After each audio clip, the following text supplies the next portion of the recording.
Hey everyone, with you Elena Litvinova, and in this video, this is my second interview on my English YouTube channel, and I have a special guest. She's senior product designer. We work together at Loveholidays company, and she has a huge experience in design sphere, 9 years. And today I'm going to open this person from professional perspective and also from personal part, and let's try to do it together. Go. And welcome Veronika Galkina. Hi Veronika, happy to see you. Thank you so much that you we record this interview together and you give your agreement to this adventure. And my first question to you, can you introduce yourself, who you are, where you're from originally, and I just introduce everything about yourself. I tried, but do it. Yeah, thanks, Lena. So first of all, thank you for inviting me for this conversation. This is my very first time giving interview to someone, and I'm really excited and a little bit nervous about it at the same time. You know that because we discussed that a lot. So yeah, it would be really interesting to try to summarize my experience and actually talk about it with someone. So thanks again a lot. Well, about me. So I'm from Russia originally, from St. Petersburg. I was born there and I think I lived there till my 30s. I never moved anywhere. So I'm a product designer with 9 years of experience. I started as a web designer and then I jumped into UX UI. And after that, I started working in product companies. And this is here I am now, a senior product designer at Loveholidays. Yeah, I think this is it. Can we speak about London, Elite, and when did you move to London? You said that you're originally from Russia, from St. Petersburg, and can we speak a little about it? Yeah, sure. So I moved to London about a year ago, I think a year and several months or something. And this actually wasn't really a planned decision. So at that time, me and my husband, we were thinking a lot about living abroad and discussing different opportunities. And then suddenly he received a relocation offer at his job. And this is how we decided to go.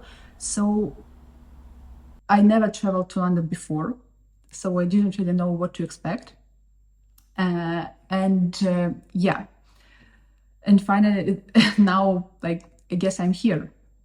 So after a year, I think I'm still kind of deciding whether it's my city or not.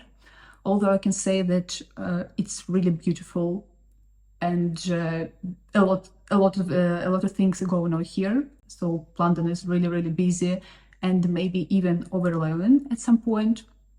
But still, I like it a lot. But in terms of living here, I think we are still kind of deciding and trying to understand how we feel here. And obviously, everybody knows London is a very expensive city. And yeah, I can tell that it's true, unfortunately. So yeah, there are some pros and cons. And to be honest, I'm currently in the middle of understanding how I feel about it. But I like it so far. Yeah, actually, yeah. I think that I live in London more than 3 years, or no, not more.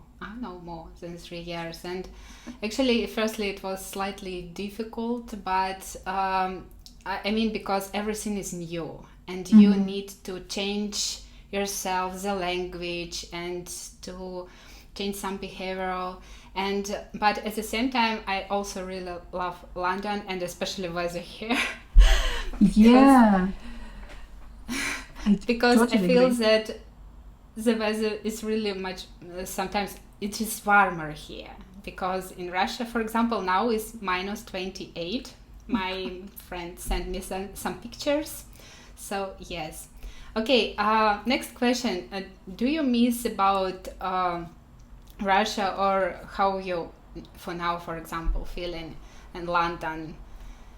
Yeah, it's a good question. Obviously, I miss my family a lot and some of my friends who are still there. And at some point you mentioned that it's minus 28 now, but I really miss Russian winter in terms of snow, because snow is something which gives me this Christmas, New Year feeling. And I don't really get it here in London. But I agree with you that in general the weather is better. And also another thing which I miss specifically about St. Petersburg is, I think, that this chilly feeling, because comparing to London, obviously St. Petersburg is really, really slow city, and I felt more relaxed there. So yeah, this is some feeling which I don't really get in London. Yeah, that's cool. That's really amazing.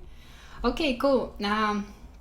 So thank you so much for answering these questions, and let's continue.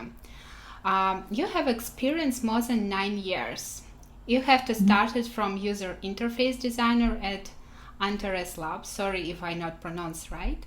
No, it's correct actually. Okay, that's cool. And now you are a senior product designer at Loveholidays. You have amazing career in the design sphere. And I saw your LinkedIn, your design way from August 2013 and as a user interface designer in St. Petersburg, Russia. And my next question, how did you find the first job? How long you prepared before? How many interviews you had just to find your first job? Because I know it's also can be not so easy, especially when you try to find the first job. Yeah, sure. So I think that with me, I was quite lucky to find it very quickly. So I think after graduating from university, I just took a 2 months break, basically traveling and having some fun with my friends. And when in August, I started looking for some positions, and I think that Antares Labs was among the first companies I applied for. However, I was lucky enough to get hired. My portfolio at that time was really small and mostly consisted of my students' works. However, because the company was also small and they didn't really have any strict rules, so the CEO just liked my works, and this is how we decided that I will join the company. And interesting thing about Antares Labs was that they did interactive applications. So in fact, it was really, really creative job which required a lot of drawing. And I still, to be honest, don't understand how I got hired, because at that time I didn't really have a lot of digital drawing experience, and this is something I had to learn on the way. Oh, this is interesting. Could you speak a little more about digital illustrating? Yes. For example, which programs did you use at that time, and how it changed now, for example? Well, I don't think I can tell you a lot about how it changed now, because my profession changed and I don't really do digital drawing anymore. But at that time, I mostly worked in Adobe products. So I used Adobe Illustrator for vector graphics and Adobe Photoshop for some digital drawing when I had to work more with textures and layers and stuff. Also, because we did some games, and at that time we have developers writing on action script, I think, or something, because we worked with Flash technologies. Some of our applications at that time used Flash for animation. So I also worked in Adobe Flash to animate some of my characters. Yeah. But then I think that while I was working there, we switched to Unity 3D. I think I hope this is the right way to name this technology. But yeah, so we stopped using Flash, but I had to work with it a little bit at the very beginning. I also used this, oh my God, I don't know how to call it, the special thing which you use to draw. The iPad, or how it's called, this special. Yeah, it's not iPad. It's like another device which you connect to your computer with a digital pen. Yeah, but I think the audience will understand what I'm talking about. Yes, I also used it a lot. Wow, that's really cool. Yeah, I understood about Adobe products and Illustrator, for example. I know that it's extremely powerful thing, powerful PO. But at the same time, there are a lot of settings there, and it's really need to study to understand how to work with it. Yes. Okay. Go. Mm-hmm. Yeah, I just wanted to add that I was a little bit prepared because I studied design in university, and in terms of knowing Adobe products, I just learned it while I was getting my education. Next question. In your career, you started from user interface designer. Also, you were a web designer. After you have positioned product designer. Can you help to understand what is different between user interface designer, web designer, and product designer? Yeah, sure. Is there any differences? Thank you. I think that this is a really good question, and the difference is actually really subtle. And I think that a lot of designers in the community now are discussing what is it actually about. Because, for example, if we take UX UI design, it can be applied anywhere. So as a product designer, I obviously do UI and UX. But I think with web design, I would actually say that when I think about web designer, I think of a person who mostly works with some information resources. So to me, there is a difference between a simple website and a web application. So web application is actually something where you can do some actions, where your user journey is kind of difficult and you have some goals and you can do something within the system. A website is just a site where you can read some information.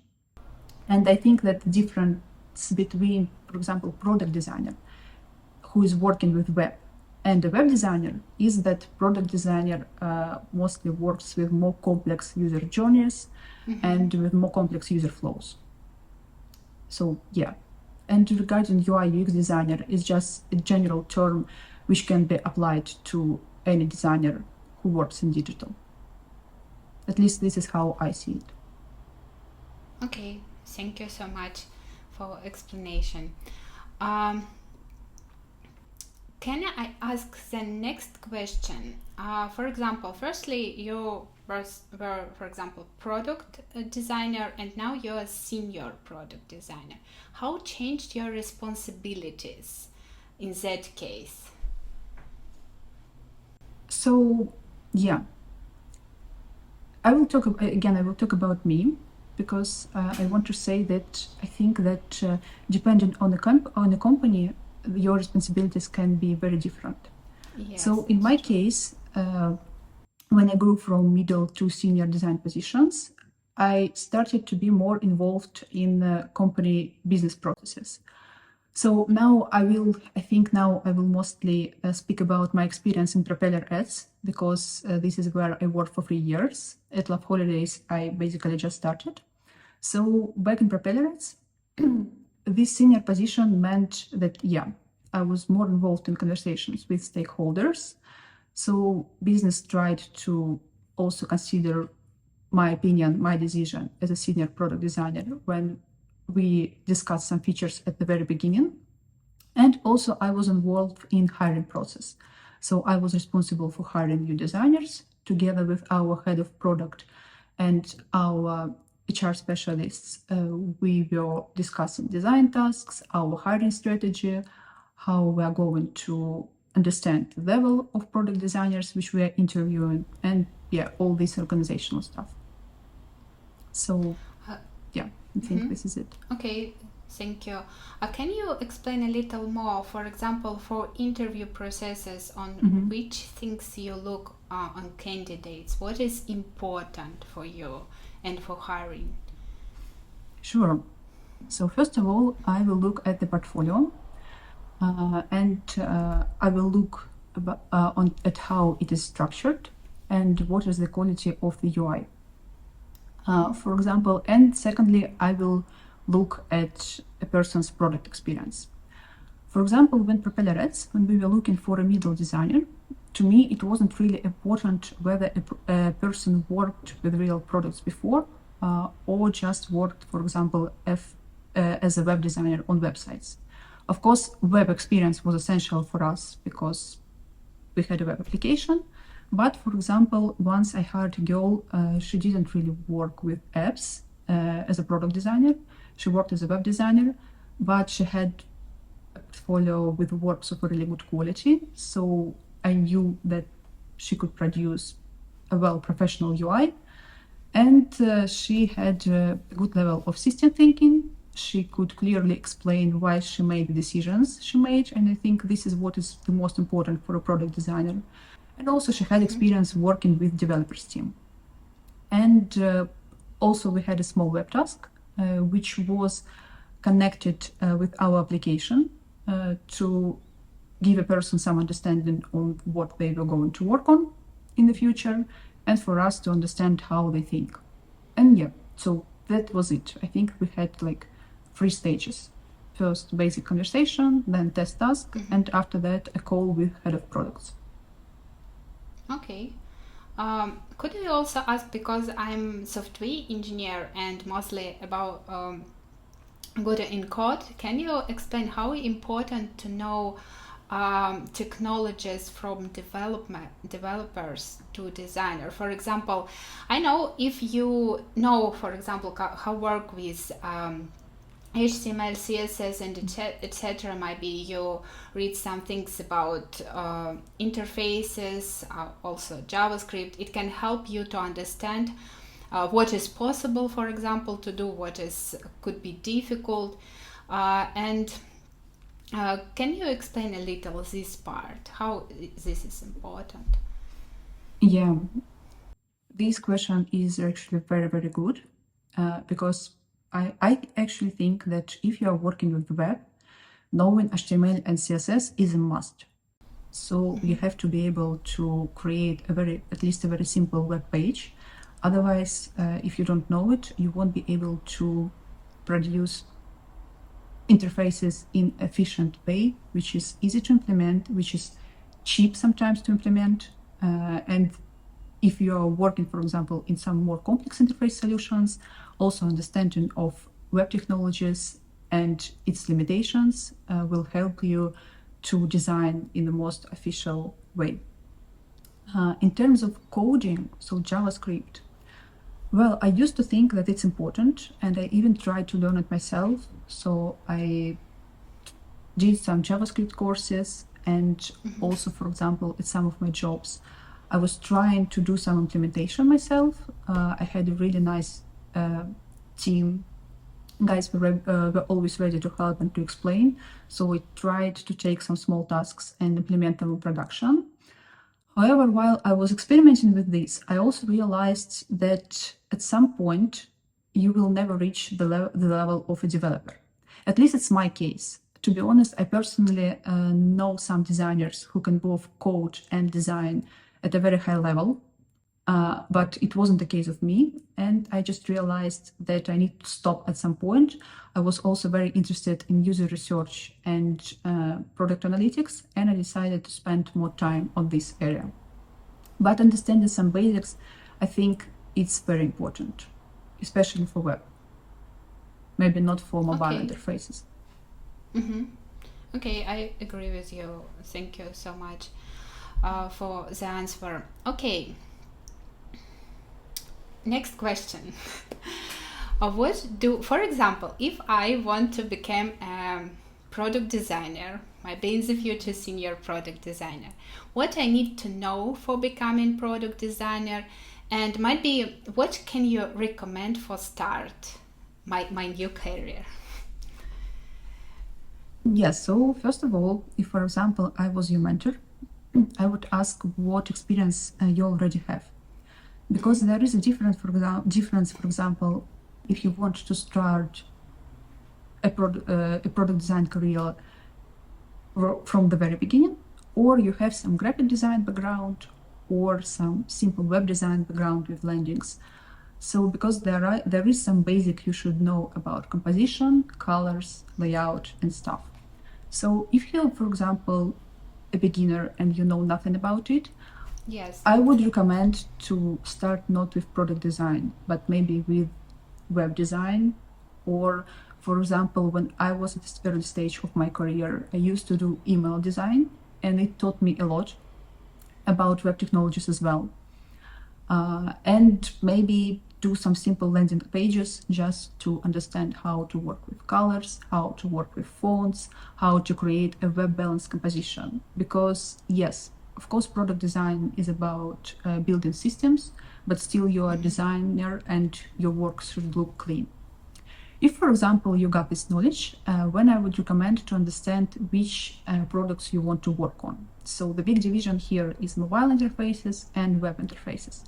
If you want to work on web interfaces, we already discussed it. Just do simple HTML, CSS course. It will help you a lot.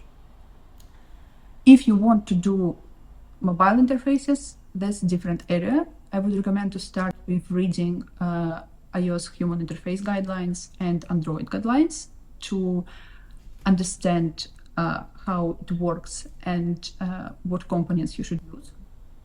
And then, as a practice, I would recommend to copy some mobile applications. So I think that this is a really good way to understand. Just, for example, open Google Maps, open Figma or Sketch or whatever you use, and try to understand how the layout works. Try to copy it. Try to think of why decisions were made and stuff.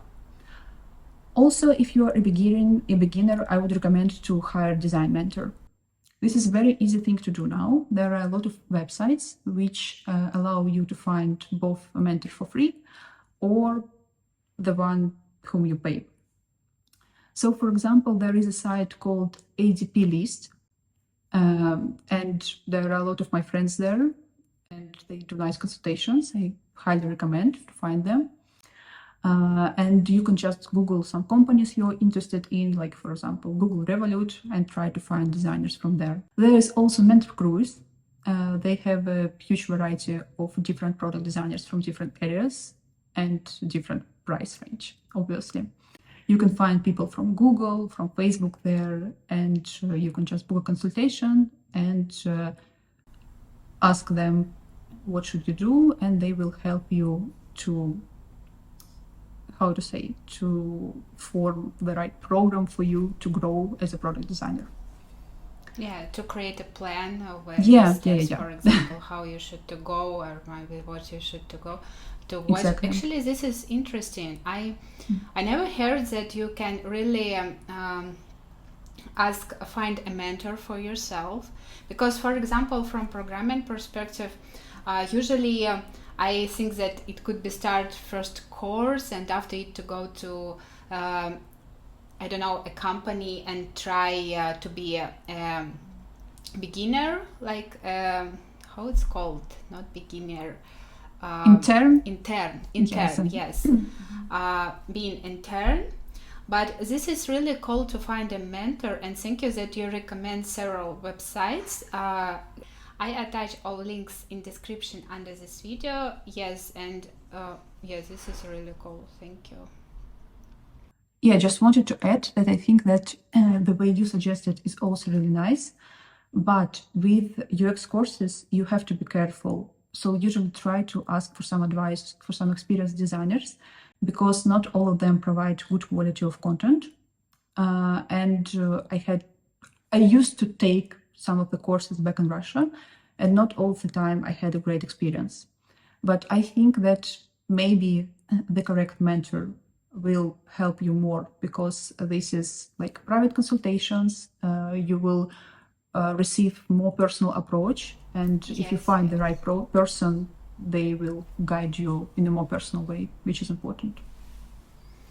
Yeah, this is really important, because with even courses there are a lot of people, and it will not be like individual approach to you, and maybe you can be slightly slow, for example, and you need more attention, and exactly, because this is problems, for example, when I faced, for example, remember I told you I took a Java course.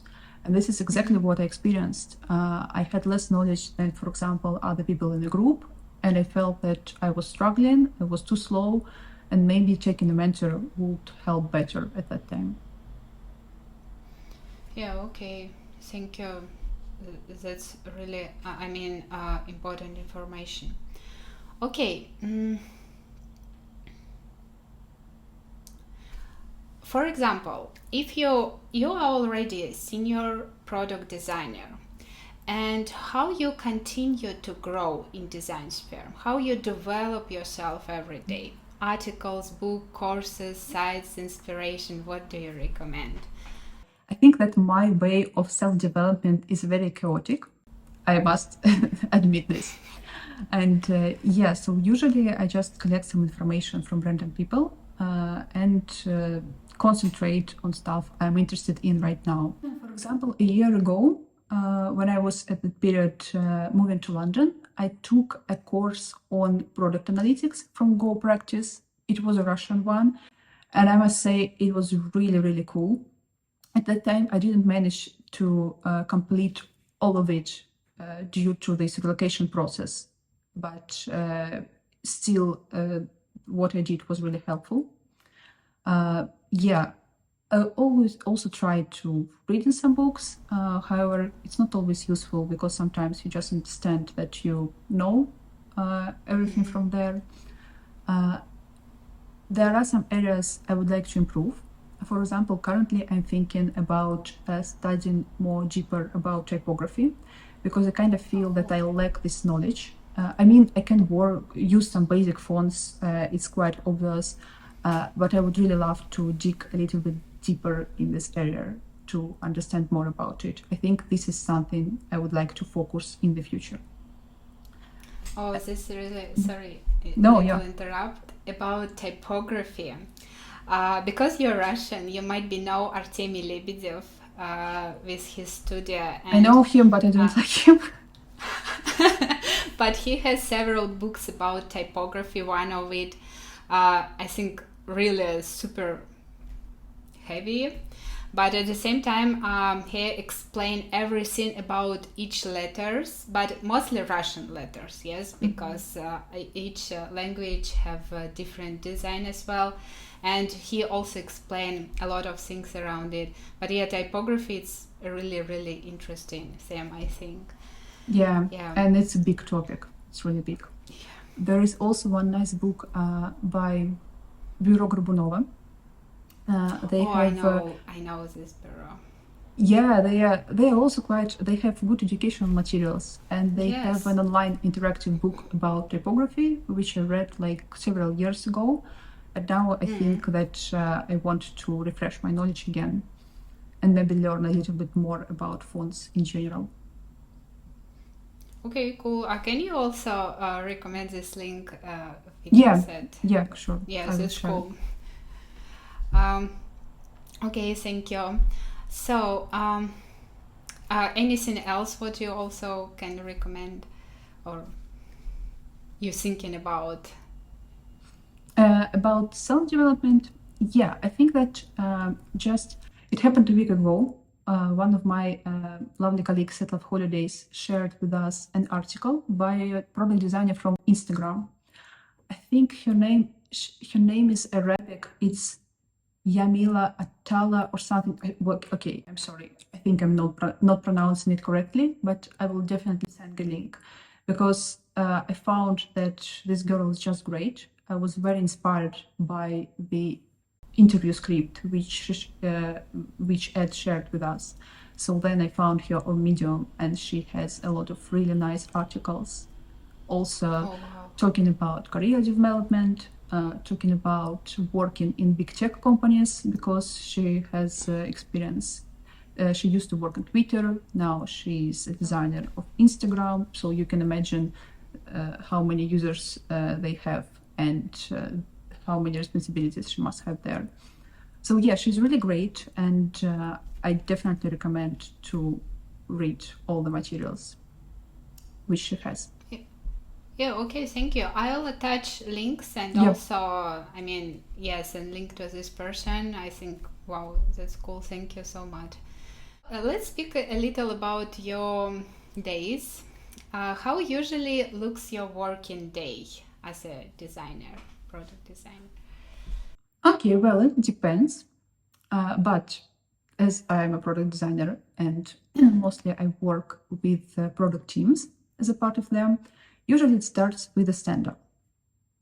So this is where we gather with our product team. We discuss our task for the day, our progress, and share some questions or ideas. After that, it really depends on my schedule, because some days can be busy with meetings where I basically jump from one to another, discussing different things with different people. But for example, Monday is usually quite free, and I have some time to focus on my tasks. So sometimes if I'm working from home, well, I try to organize my day with Pomodoro techniques. I don't know whether you heard of it or not, but this Pomodoro timer really helps me to get focused. So, and then it depends on what I'm working on. So, for example, if I'm at the very beginning of designing some new feature, I can start working on the paper. So I always have something with me and my pen where I can draw some simple sketches before creating the draft file. And after that, I continue with Figma. Also, if I have some questions about the feature I'm working on, I can organize myself some meetings with stakeholders, collect some requirements, discuss it, share with my design colleagues my results to get some feedback. Yeah, I think this is it. Okay, thank you. I think my working day also started from stand-up usually, but it's actually around the middle of day, because usually start from some programming and after stand-up. Yeah, but looks almost the same. Okay, let's go next. The most interesting tasks which you have in your career. There were so many of them. But I think that okay, I can several. No, I think I can actually pick one. And this task was connected with a big redesign project, which I did in Propeller Ads. So I think that why I find it the most interesting, because I was the one who initiated it. So it wasn't really a business decision. It was more my decision as a product designer, because I felt that we really needed to get rid of some legacy within the system. And in order to do this, we had to connect two sections, which were doing pretty much the same thing within our application, into one. And there I had to plan a work for a team for, I think, a year or even a year and a half. So it was quite a risky project, because it required a lot of effort of the implementation team. So I had to plan it wisely so we could really split it and do step by step.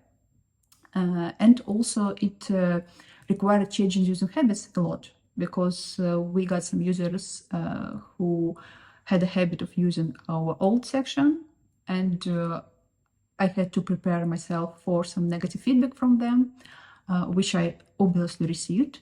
But I realized at that time that for us it was essential to do this big change. And yeah, I think that I learned a lot on the way, and in the end the project was successful. So I think this is my favorite one so far.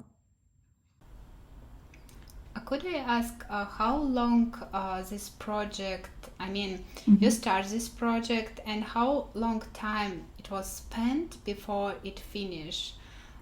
For example, just additional information. You, for example, start from first step, and after it might be fix something. It's also interesting how which steps, for example, on all this process go through. Yeah, so I think that we started from the very, very rough concepts, when I just came to my team with this idea in mind and some simple prototypes, and said, hey, if we, for example, now do this small change, we can actually prepare our UI later for doing this like bigger updates. And if we plan it like for several months, we can in the end close the old section, because all the content is going to be moved. So I had to spend some time on basically persuading them to do it, because some people got excited from the beginning, but I had my product owner being very skeptical, like what is the business value? So I had to explain him that actually if we do it now, then we will be able to implement features faster, because at that time we usually had to implement feature in both places, and some of these places was really old, so it required a lot of time to update it. And when we finally kicked off, I decided that I will try to combine business features, which we obviously received, with the updates we need to do in order to complete this big change. So for example, I had like some new parameter which I had to add in the system. And usually I tried to combine it with this redesign. I was like, okay, we are going to implement this new parameter in a new place. And then we will do a promotion, because we always did a promotion of our new features. We had different channels for this, for our users. And this is how we will attract a group of users who are now using an old section to this new place. And this is how step by step we will try to form a habit of going like there instead of there. And yeah, this is how I did it. So we had to live with 2 places, I think, for a year. And of course, we had to like experience some inconveniences.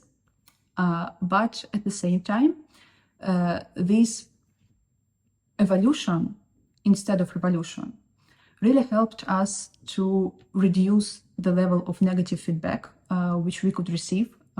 For example, if we just decided to launch everything at once, I think you remember how Yandex launched Kinopoisk. It was a long time ago, but this was basically like changing everything at one time. And also it helped us to reduce implementation effort. Yes, I remember this. Yeah, it was a big case. Continue. Yes, it was not super positive feedback on Yandex Kinopoisk firstly, but okay, continue. Yeah, no worries, it's okay. I mean, sometimes redesign also can be done in a very in a good way, but you have to be 100% sure that the changes you're making are better than the previous product, and they will, how to say, I don't know, I forgot the word. So this will balance these breaking user habits. So yeah, it's something you have to be confident. But yeah, in our case, we just decided to do small steps, and I think it was the best decision we could make.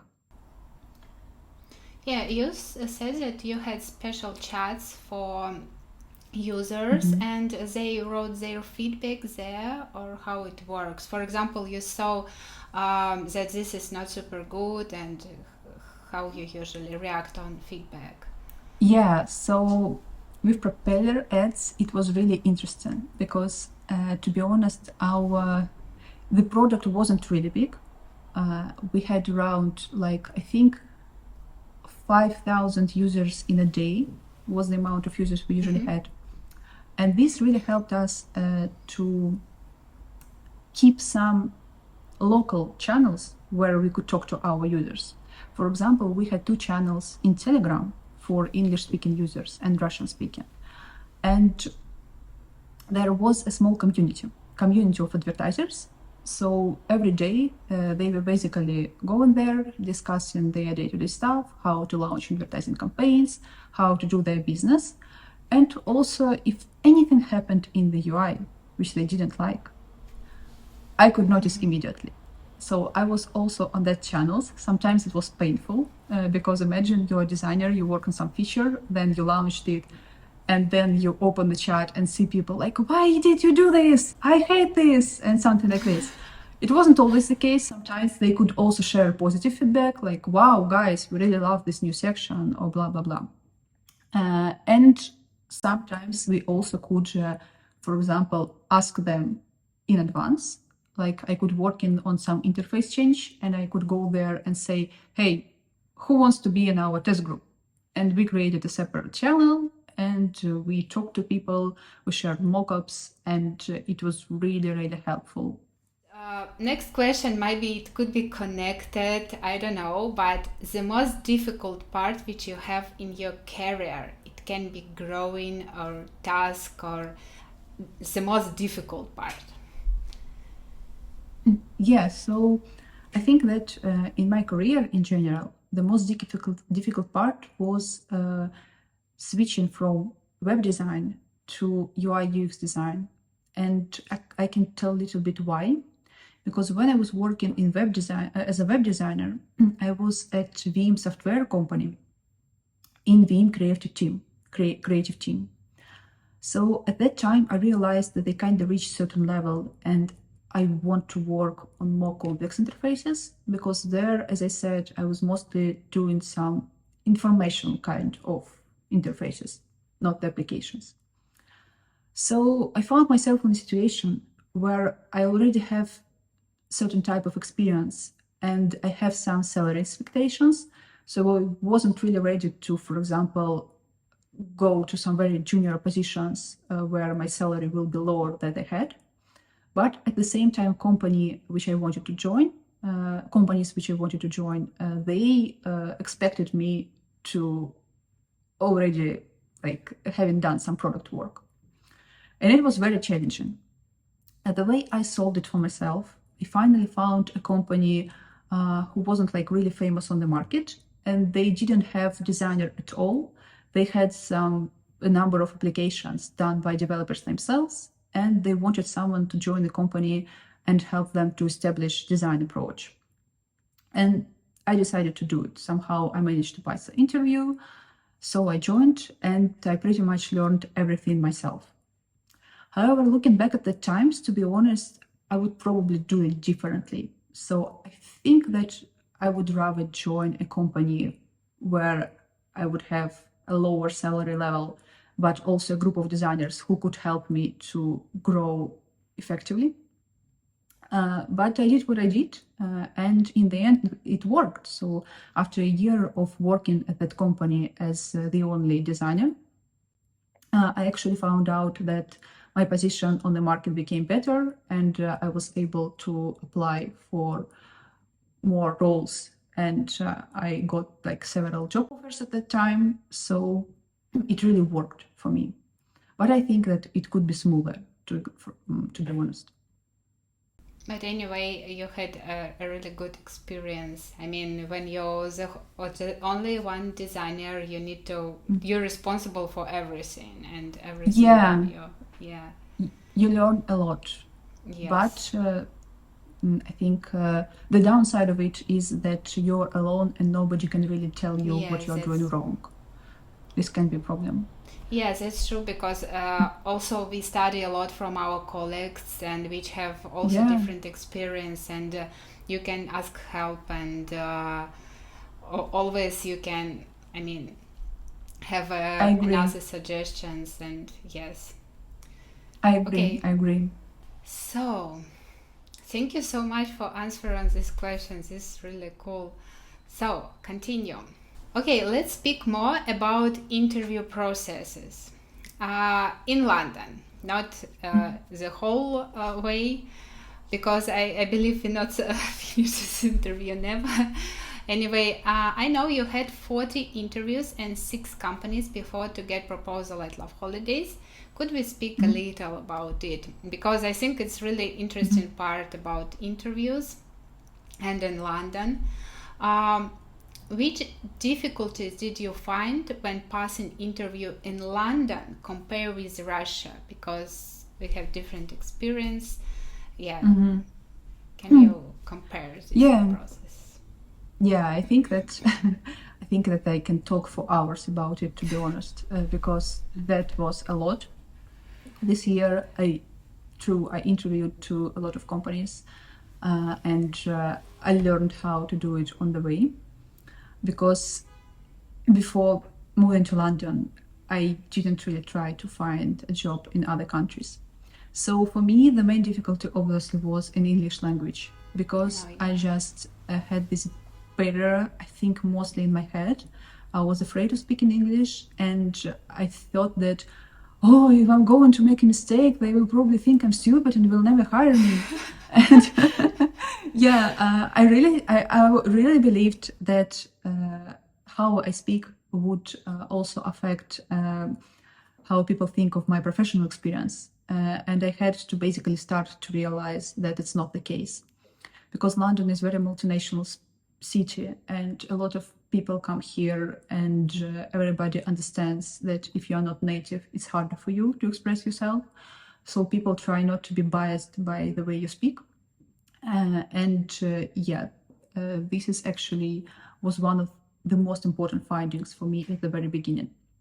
In terms of interviewing process, so I Googled a lot how it happens. There are a lot of articles which you can find on the internet as well as YouTube videos. And I think that the benefit of the process in London is that it's really structured. So usually for designers, you have from 3 to 5 stages. They will definitely include some introduction call with a HR specialist. Then if you go further, you will have your portfolio review. After that, you can either have whiteboard exercise or home task. But most companies nowadays try to avoid home tasks for several reasons. So yeah, if they want to test your skills, probably they will ask you to do a whiteboard exercise. And in the end, you're probably going to have a call from someone from top management, or maybe a technical interview, but it's a rare case. Usually you will talk to, I don't know, CEO if it's a startup, or some head of products if it's a bigger company. And this is it. So when you start doing this, actually, the more you interview, the more you practice different stages. And obviously, important thing is to prepare your portfolio in the right way and prepare your case study presentations, because these are two different things.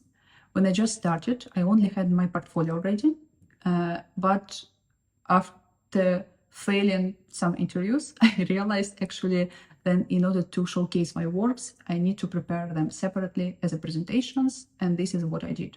Yeah, okay, thank you so much. I also want to support you with language, because I'm also not native speaker, and for me it was really difficult. And sometimes when I had interview, I not always understand everything what I was spoken, for example, and it was difficult. But I can relate. Yeah, but at the same time, yes, I also see that even you have mistakes and etc., people support you, and this is really, really cool. I mean, I also feel it. Yeah, and about preparation and other things which you said, thank you for sharing, and this is also, yes, super important. Okay, also I wanted to ask you, how did you looking for a company? Where do you want to work? For example, in London, I found that there is little another process. You usually use LinkedIn. But for example, in Russia, I remember that I just could write directly in the company and to have the interview, or I don't know, pass a form on the company page. But here you always have an additional step like recruiter, Yeah. if I pronounce it right. And can you share your experience? So yeah, I think that I agree about LinkedIn. This is the most convenient and easy way to find open positions. And also, for example, if we compare LinkedIn to some other websites, because there are also websites like Glassdoor and Indeed, they also post open roles. However, LinkedIn, from my experience, is better updated. You're less likely to apply for an outdated job on LinkedIn than somewhere else. But I don't know. Maybe this is just my experience. Maybe it's not the case in general. So yeah, I used LinkedIn to find positions. I also used the site called Angel List. This is the one which collects roles from startups, and it's also quite good. And I would recommend to check it because this is the first time where I actually applied. I don't know why, by the way, it was the first. It was just accidentally. However, I sent like 10. I applied for 10 companies, and 3 of them invited me next day, which I think is a really good conversion rate. And I also got contacted there. So yes, AngelList is also worth checking, but LinkedIn works 100%. Also, I would recommend to check Glassdoor, but not for positions, but more for company reviews, because Glassdoor has the system of collecting reviews from employees, and you can basically search the company there and read what people who work there think about this company. And they also have rating system. So this can be very helpful. For example, when you decide between like two companies, you can go there and check what's actually going on in the company. Oh, that's really interesting. I mean, I never heard that there is, for example, in this site, Glassdoor, yeah, or how it's Yeah, Glassdoor. Glassdoor, that you can, I mean, check companies as well, because it's also important. For example, Yeah. you need to be sure that company where you're going to work is responsible and have good position, because Yes. it's also for us like employees, it's important. Obviously, because you want a long-term relationship with the company, Yes. so it's important to be sure that this is the right one. Okay, next question. You spoke about preparation to the interview. Actually, we already spoke about portfolio and other things, but can you again maybe to answer how to prepare to the interview to have success? What, for example, you passed interview for now, and if you look on your past, what you recommend yourself and people who watch us, the best way from you? Definitely, general advice would be to check information about the company before you are applying, because on the first call, you will definitely be asked why you want to join this particular company, what are your expectations from the company. So you have to be ready to answer this question. If we are talking about second stage, which is portfolio case study review, I would definitely recommend to go on YouTube and basically search their portfolio presentation case study. There are a lot of bloggers who have detailed videos on how they did it, how the presentation looked like, sometimes some introduction about the company. There are a lot of people sharing their case studies from applying to big tech companies like Facebook or Google. And I can tell you that this helped me a lot with preparing my presentations, from structure to even which product is better to use to prepare a nice, lovely presentation with nice animations. Because, for example, this is how I found out that Google Slides has some limitations. However, I can use Keynote, which is on MacBook, and this gives me better flexibility. And they can also give you some tips. So yeah, I think that for portfolio case studies, YouTube is the best place where you can prepare and get some useful tips. In terms of whiteboard exercise, this is something tricky. What is whiteboard exercise? You draw something there, or how it works? Not exactly draw. I think, it's a live challenge, like live coding. So you are given a task, and within an hour you have to solve it. But I think it's more about your way of thinking than producing some real interface in the end, because everybody understands that you need more time for this. So in general, they give you a problem to solve, and then you start telling them how you would solve it in real life. You can ask questions to the interviewers. You can tell them what you would Google, what research you would do if you had more time. And in the end, you can come up with some very, very simple drafts for, 3 to 5 screens, and explain why you would do the UI this way. This is also a thing which you can practice before. So there are some websites, I don't remember their names, but they're easily Googled, which can generate some random tasks for you to prepare. Again, there are some videos on YouTube when people record these live exercises, how they would do that. And this is where how, for example, I learned the best way to organize my layout, because it's better to be prepared. So just open Figma or Figma Jam, Miro, whatever you want. And it's better to have some structure there and some understanding where you're going to write down your ideas, so the interviews actually can see some summary of your work. Yeah, but this is a tricky one, and not every company requires this. But if you're applying for big tech companies, they will definitely ask you to do this. At Loveholidays, did you have a whiteboard? Luckily not. I did. Okay, this is And I'm just so interesting. thankful for this. I hate whiteboard exercise. My next question, it will be about boundaries, because you spoke about whiteboard and you resolve tasks.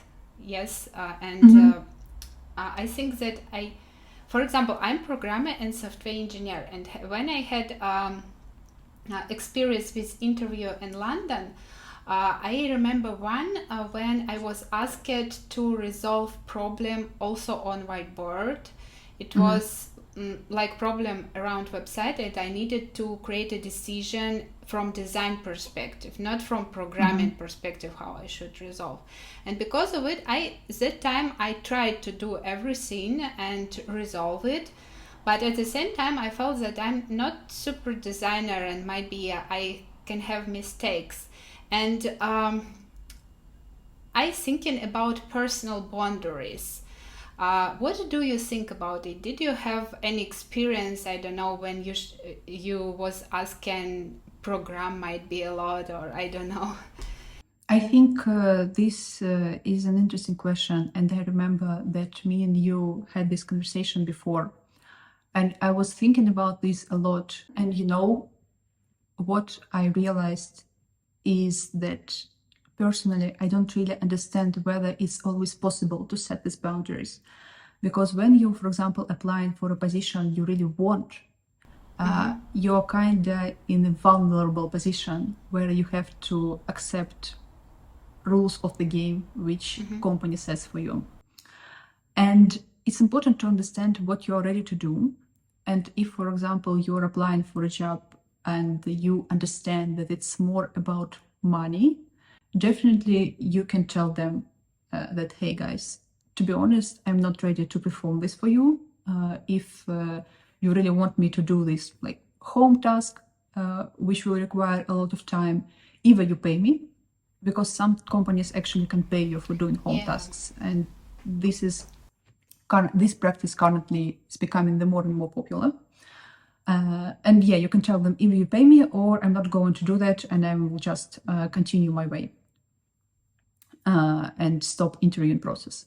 But there are some situations where you actually want this job, and you have nothing else but to follow the rules which the company sets for you. So it's kind of tricky here. You have to find this balance. Yeah. By the way, sorry. Yeah, by the way, once I was also asked, I remember that here in London, I was also asked to do not really coding, but I had a home task with doing some basic layout in HTML and CSS. And I did this because I was interested in the position. So yeah, but it's not something I would do at work, Yeah, actually, yes, I understood you, and it's really amazing answer on this question about test exercises. I also remember that, for example, it's also about your time and which task you have, for example, for home. And also remembered one interview process where I needed to create a really small website, and I realized that I can spend more than one day even just 1 week for resolve this task. And I also thinking, am I ready, do I ready to spend this time or not? And also I understand that if you really want to work in this company, I had also some experience in past from Russia where I really wanted, and I wanted just to do everything what they suggested to me. But also I really like it. It was one company, Astroshock, when they work in the past, And my first task which I needed to create, it was website. I don't remember exactly direction of this website, something around floods or etc. And they just give me design and said, this is your first task. And it's like first, and they paid for me. Of course, I was earned, but at the same time, they said, this is task, you need to create this website, do that. And when you did everything, of course, we will pay you for the whole month. I really spent around a month, and after it, they just said, yes, everything is okay. It was just real task which they needed to create. And I really, really like it, to be honest. Yeah, I think that this setup is really cool because you get paid already. Yes. And I am actually not against doing tasks which are connected to company business. I know that some designers say that I don't want to do it. I want to do something completely different because I'm not working for this company yet. But to be honest, I think that the task which is connected to company business gives you some understanding whether you want to do this in the future, Yeah. which is super important. And so, yeah, this is a really cool story, and I think this is a great approach. Yeah, or for example, also I think it's cool when you have some limit on task. For example, you should resolve this task for, I don't know, 24 hours. And just... I don't know, to be honest, because with these limits, it's a tricky thing because I don't remember, I cannot really recall any time in my life where limits which company told me this task requires were correct. They could tell me like, oh, don't spend more than 4 hours on this task. Like, I will spend 2 days in order to do what you asked me to do. And usually this is like this. They never estimate correctly, and they always tell you, don't spend too much time. But in fact, you want this job, so you want to produce a really good result. How can you not spend a lot of time on it? Yes, I also want to add about 4 hours, because when you prepare for something in company, when you really want to work, you can spend, a lot of time only, or for example, if I write a code, I prepare explanation just to write everything really beautiful, I don't know. And you spend time not only on resolving sometimes and etc. I don't know how from design perspective, but I agree with you. You also have not only prepare results, but present them in the best possible way, send some documentation, exactly the same. Okay, it takes a lot of time. Better to be paid for this. Yeah. Okay. Go next. So, interview boundaries. Okay, next question about Loveholidays. How many interview steps did you had at Loveholidays? I had 4 steps, as far as I remember. So the first one was a call with Oli, HR specialist, when I had a call with the head of product designer. And after that, I had a call with the design team where I did my case study presentation. So, and at that day, I had like 2 stages. So there was this portfolio review with my case study presentations stage. And I also had a technical call with the product owner of my team, of my future team, and technical lead, where they asked me some questions on how well I understand web technologies, how I understand product work, and all this stuff. Okay. I think at Loveholidays I also have around, 3 interviews it was. First it's first call, introduction. After it I had, it was not call, it was home task.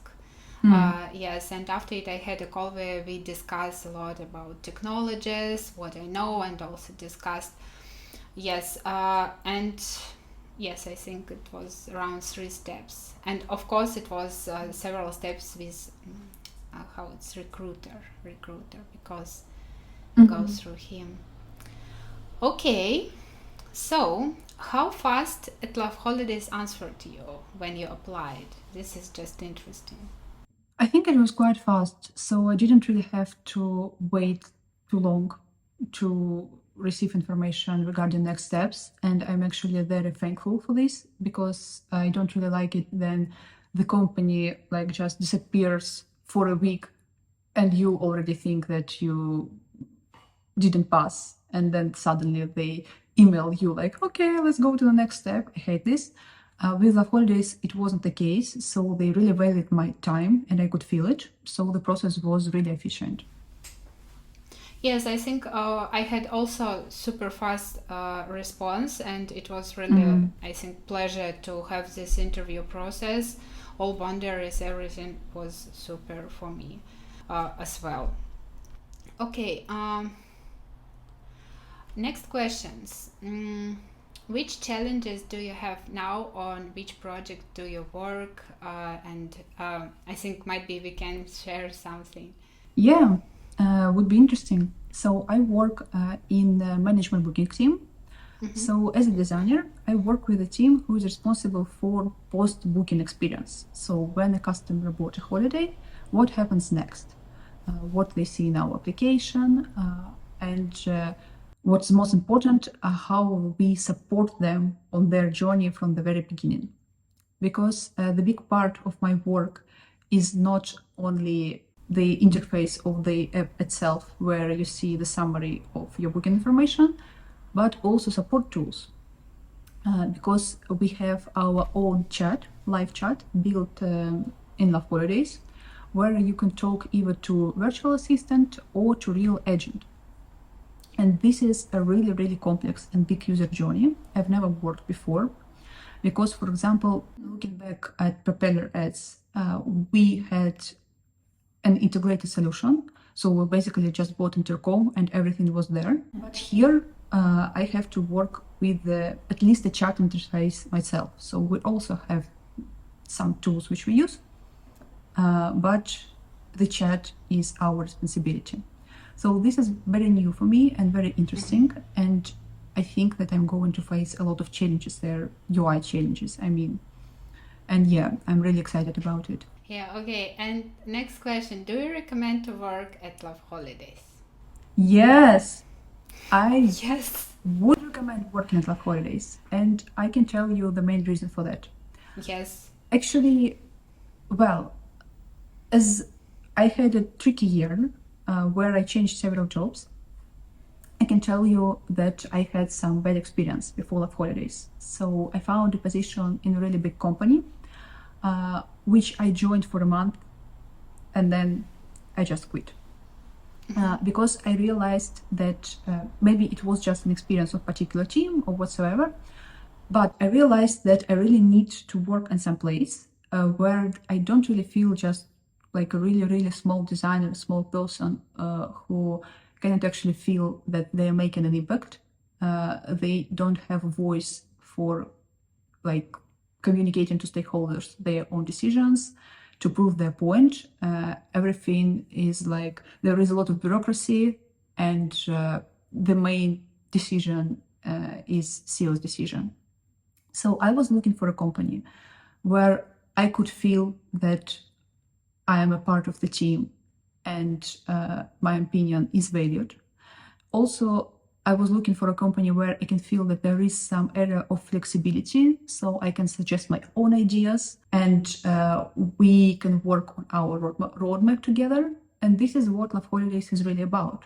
So this is a business at a stage of growth. And if you're an active person and you're interested in something you're working on and you're used to like feel some connection to work you're working on, then I think that Loveholidays is definitely a place for you. Yeah, actually, I also wanted to say that I highly recommend Loveholidays as a working place.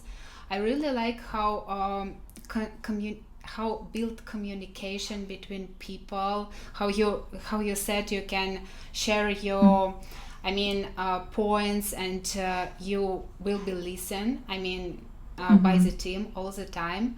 And also, I love communication, how professionalism goes through all processes, and you have access to everything. I mean, you can try and you can study, and Yeah. everyone just try to help you. Everyone always responds to you, and this is really cool. If you don't know something, okay, let's go. You always have a focus time when you can study, and that's also okay. Yes. You need to concentrate on tasks, and we always, from our perspective, software engineer, we try to always find the better solution, how it's to do the more right way, and you always have time for it. And I also really like it. And also I like how people on the top always try to show that the job is which we do is important, and you feel that you value.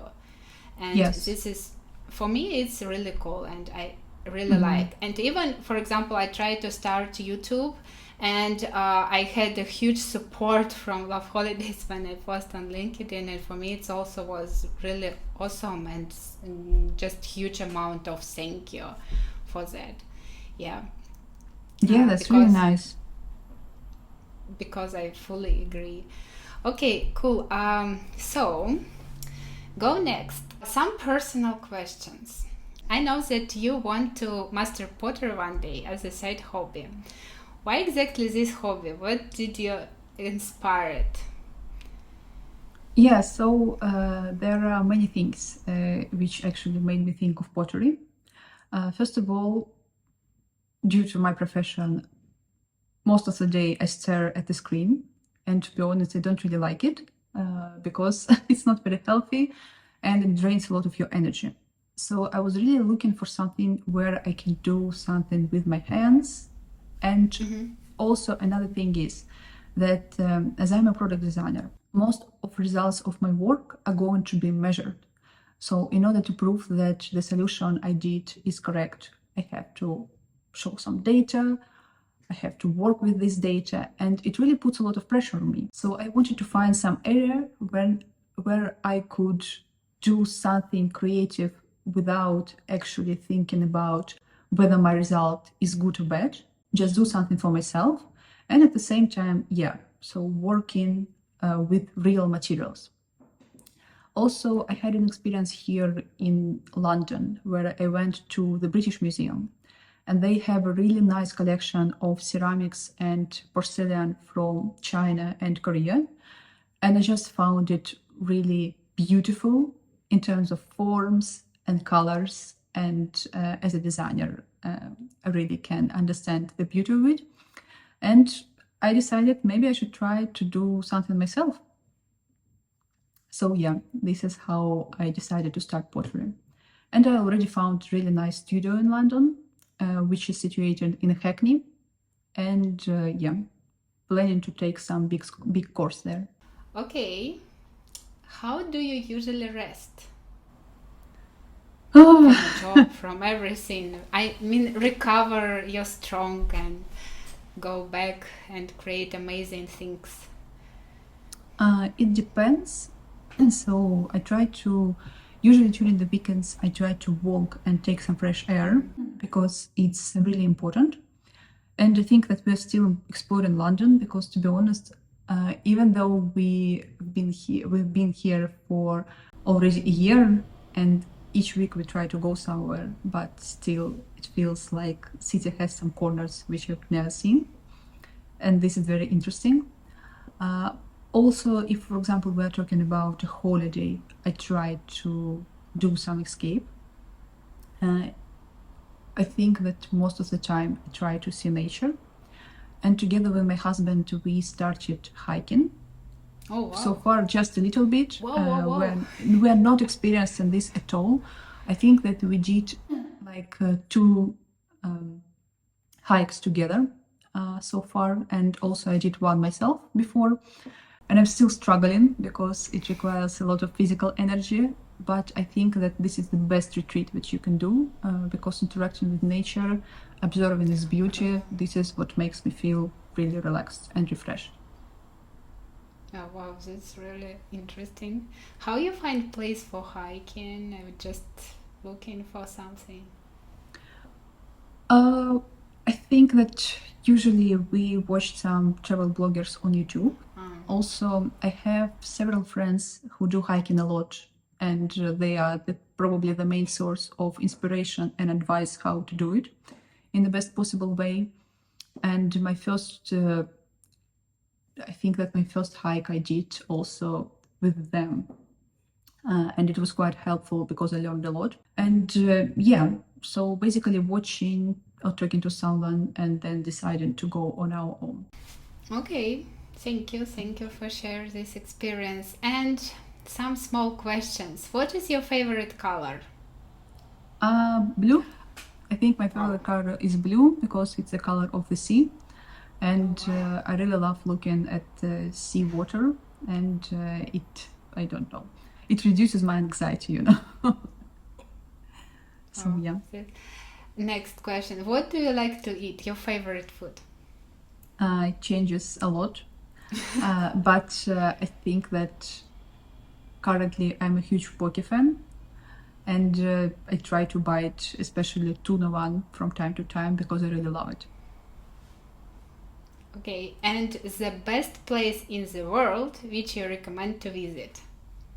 Iceland, 100% Iceland. Okay, Veronika, I think that we almost finish, and thank you so much for your time. I ask a lot of different questions. Maybe you want to say something from your perspective to people. Yes. Yeah, I don't know. I think I also talked a lot, but I think that we haven't really touched a really hyping topic, which is AI.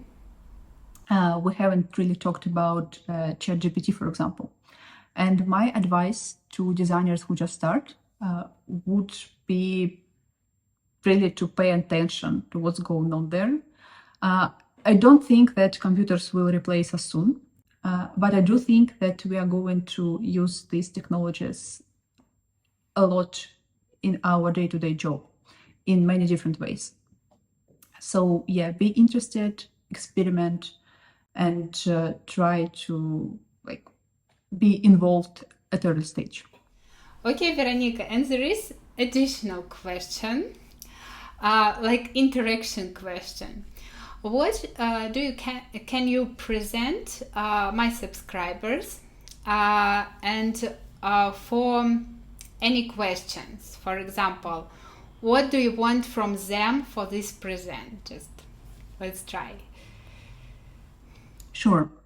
So when I was growing as a product designer, I read many product books, and one of which was a book by Don Norman, a famous usability specialist, called Living with Complexity. And I really loved it. So if you give an interesting answer to my next question, then I will send this book to you. I don't have it with me now, unfortunately, because I left it in Russia. But depending on whether you are in the world, I will try to send it to you. So the question is, we talked a little bit about ChatGPT. So I would like you to think about how a product designer could use ChatGPT in their work, and the one of you who comes up with the most interesting or maybe the most funny answer, I will send you a book. Oh, this is amazing. All answers and questions I will put in the comment under this video, and you also should put your answers under this video. Okay, so Veronika, thank you so much for this interview, for your time, that you find time and answer on so many questions. And I think that for now we are finished.